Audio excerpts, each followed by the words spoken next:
Hi, everybody. Today we are talking about the idea of life support, and not the kind of life support that you might think. While end of life support is something that we all should talk about, and what that means is, you're at the end of life, you may need a lot of care. Do you want feeding tubes? Do you want a ventilator? Do you want mechanical support to maintain your life? Today we're talking about a different type of life support. We're talking about the type of life support that caregivers provide. So if you're watching this and you are not yet in a situation of providing substantial care to an aging parent, you may have a little difficulty relating to this, but hang on with me because I don't want you to be in a position of one day saying, wow, I wish somebody would have told me this, or how would I have known? So don't go away. I'm Pamela D Wilson.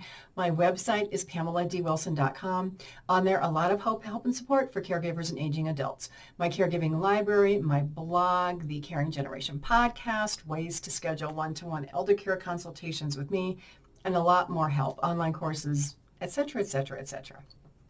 So let's talk about what life support is. Life support are things that we do for ourselves to go through life on a day-to-day basis.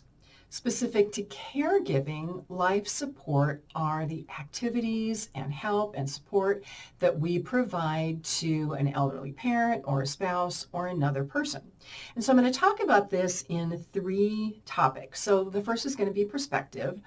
The second is looking ahead, not knowing what you don't know today that's going to happen tomorrow.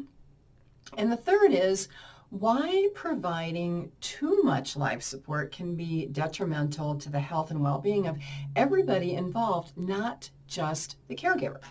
So let's start with a little bit of perspective. I had a caregiver the other day tell me that she had been providing care for her mother for 7 years, and she thought at the beginning it would only be for 6 months. And she was exhausted and looking for other types of support. And then I had another caregiver say to a caregiver in this situation, well, just go get counseling, get over it, move on.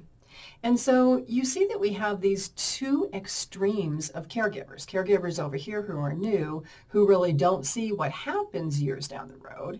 And then the caregivers years down the road who are saying, oh my gosh, I thought this would be over 5 years ago, 6 years ago, 7 years ago.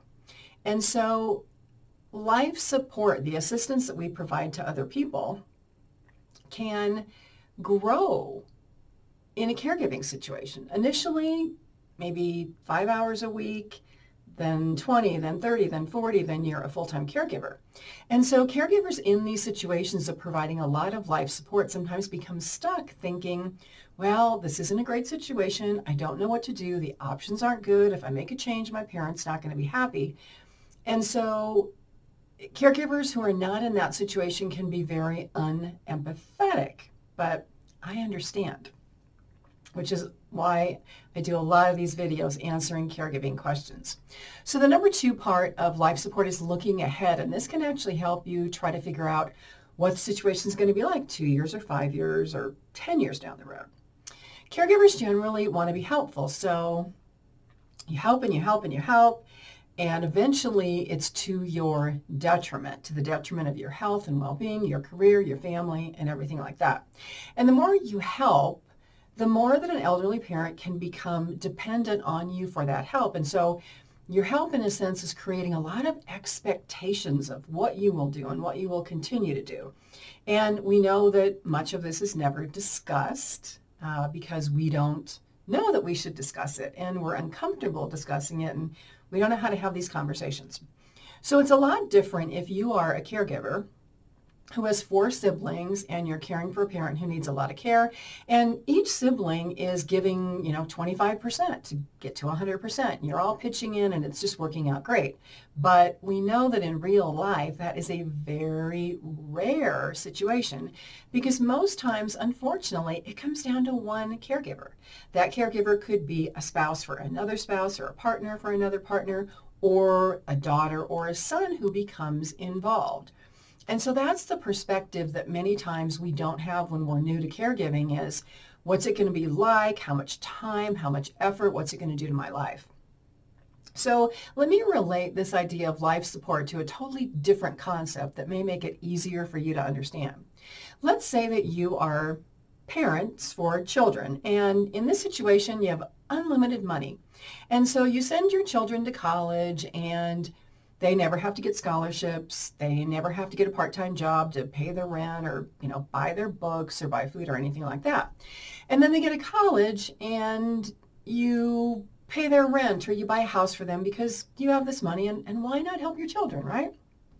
But then the issue is your children never become self-sufficient.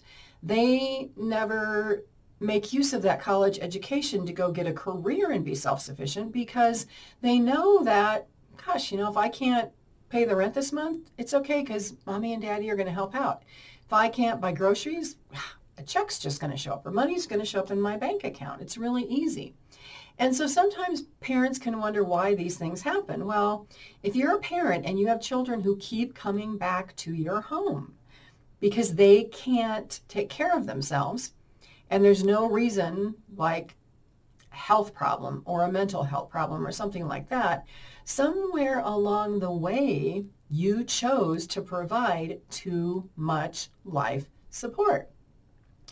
And so for ourselves, think about this. Ask yourself the question, are you receiving life support from someone else, and to what degree? What would happen if everybody in your life suddenly disappeared? How would you live? Would you financially be able to support yourself, to pay your bills, to do everything that you're doing now? How would your life have to change? What would you have to do differently? Would you have to go get a job or take out the trash or mow the lawn or do things that you're not doing today? And so this takes us to the idea of number 3, which is self-sufficiency and kind of planning ahead and looking at the bigger picture. So many caregivers that I talk to feel guilty when a caregiving situation hits the wall. And they have to say, well, mom or dad, I can't do that anymore. You're wanting more. I don't have more time to give. I don't have more money to give. I just can't do that. And so caregivers feel really guilty.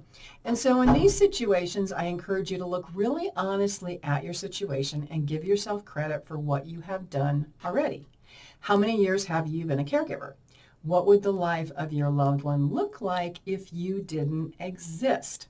If you have been a caregiver for some time, you have given a loved one truly a gift of a lifetime. You've given them life support. And now that that situation has changed and they need care, it's okay to hire a caregiver or to talk to them about moving into a care community if necessary. The challenge for caregivers is all up here. When you think about making these changes, you have to deal with feelings. Feelings like maybe you failed or that you can't do more or that your parents are putting expectations on you, making you feel like you should have to do this. This whole list of feelings really is something that you can work through, but you have to make the choice to work through them. It's easy as a caregiver to get stuck for years in behavior patterns, wanting approval from a parent, so you remain in a toxic caregiving situation even though the caregiver is being verbally or physically abused by a parent. You're stuck in that situations. There are so many examples where we become reliant on the approval of other people for our own self-esteem, especially family caregivers. So I encourage you to look at your life today, regardless of your age. Are you self-sufficient? Do you need life support from other people? What kind of life support are you receiving? And is it time to start to talk to your parents about making changes in your care situation? I'm Pamela D Wilson. My website is PamelaDWilson.com. You can check it out for hope, help, and support, my caregiving library, the blog, one-on-one consultations, online courses, a lot of helpful information. Thanks for being here. I'll see you all again soon in another video.